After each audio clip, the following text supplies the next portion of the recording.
y Negocios del CETIS Tijuana. Doctora, ¿cómo está? Muy buenos días. Muy buenos días, gusto saludarles. Muchísimas gracias. Y bueno, pues hablando precisamente en este contexto del Día de la Mujer, desde su punto de vista, ¿cuál es el principal desafío que estamos enfrentando a las mujeres hoy en día? Claro, bueno, uno de los principales desafíos, bueno, agradezco la invitación, me siento como en casa. Creo que hay una combinación muy clara entre violencia, desigualdad económica y carga de cuidados, ¿no? Porque, por ejemplo, en el caso de la violencia, digamos que podríamos llamarla así como en México, ¿no? Una libertad condicionada, sobre todo si tenemos, de acuerdo con datos de INEGI, que 7 de cada 10 mujeres hemos sufrido violencia en las vías públicas y también en los espacios personales y privados. Pues bueno, ese es uno de los grandes desafíos. También, por ejemplo, el tema de la desigualdad económica nos habla que esta independencia económica que tenemos las mujeres a veces puede sufrir, bueno, en una buena parte, 45% de mujeres con acceso a fuentes autónomas económicas versus el 73.8% según datos de INEGI. También este tema de la brecha salarial, es decir, las mujeres podemos hacer el mismo esfuerzo y en ocasiones ganar menos, ¿no? Hay muchas investigaciones que así lo reflejan y podríamos estar hablando con una diferencia entre el 19-20% en donde percibimos menos. Y por el otro lado, el tema de cuidados, ¿no? El tema de cuidados es que generalmente, bueno, las mujeres, el cuidado de la familia, el cuidado de los hijos, el sostenimiento del funcionamiento del hogar y el cuidado de los adultos mayores recae principalmente en el tema de la mujer o en nosotras, y en ese sentido, pues distancia de la oportunidad. Entonces el reto es mayúsculo porque estas son condicionantes del contexto que nos van haciendo a un lado y que no permiten que nosotros podamos tener una mayor participación, mayor autonomía. Y por ejemplo, con el caso de cuidados compite por supuesto con el tema de energía, o sea, la energía, el desgaste, y por lo tanto hace que muchas mujeres se retiren pues de la carrera de un desarrollo profesional, por ejemplo. Exacto. Doctora, algo que considero es muy importante seguir hablando es sobre lo que significa realmente el feminismo, ¿no? ¿Cómo lo podemos definir? ¿Qué mitos serían importantes desmentir? Claro. Y es una pregunta buenísima porque aparte, pues bueno, se han hecho tesis doctorales, hay investigaciones propias sobre esto, pero creo que algo importante sobre temas de lo que es el feminismo, tendríamos que hablar que yo lo definiría así como una ética y una política de igualdad. Es decir, esto se debería de convertir en una práctica colectiva, en una práctica que es cotidiana para desmontar temas de violencia y desigualdades, ¿no?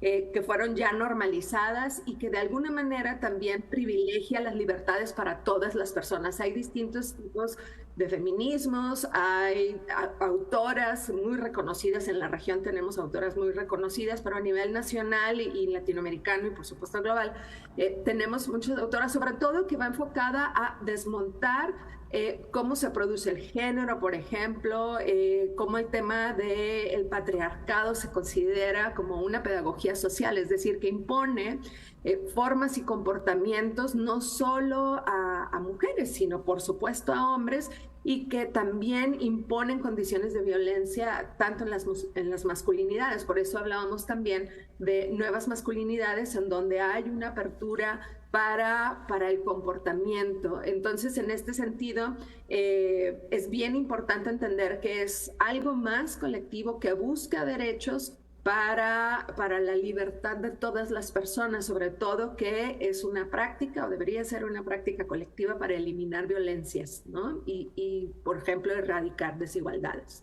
Exacto. Ahora, luchas ya hemos tenido bastantes a lo largo de estos años, ¿no? Unas, desgraciadamente, con la pérdida de la vida de muchas de las mujeres, pero ahora le toca a los jóvenes, ¿no? ¿Qué papel pueden desempeñar en la construcción de esta sociedad más equitativa? Claro, claro.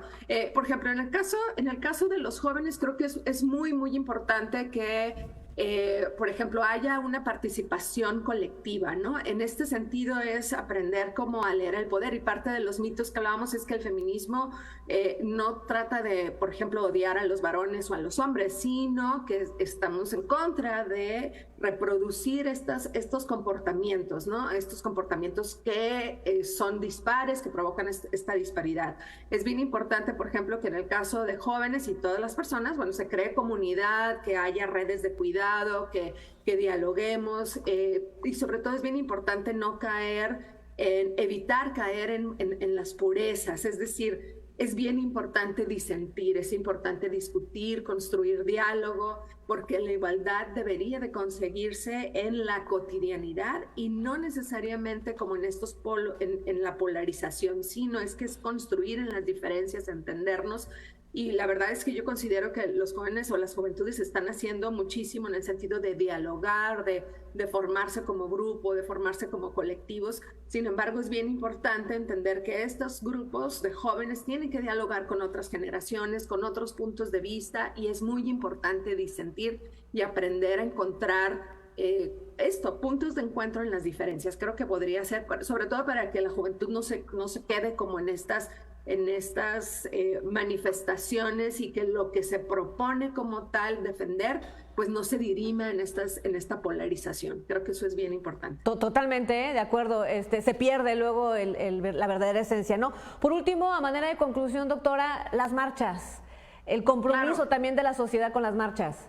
Claro, pues bueno, las marchas, es importante recordar que la marcha no es una moda, no es un capricho, sino que las marchas pueden ser también un termómetro social. La marcha, muchas personas dicen, es que ¿para qué marches si eso no va a resolver? ¿No? Por supuesto, hay instrumentos jurídicos, vías jurídicas que tenemos que denunciar, tenemos que ir a denunciar.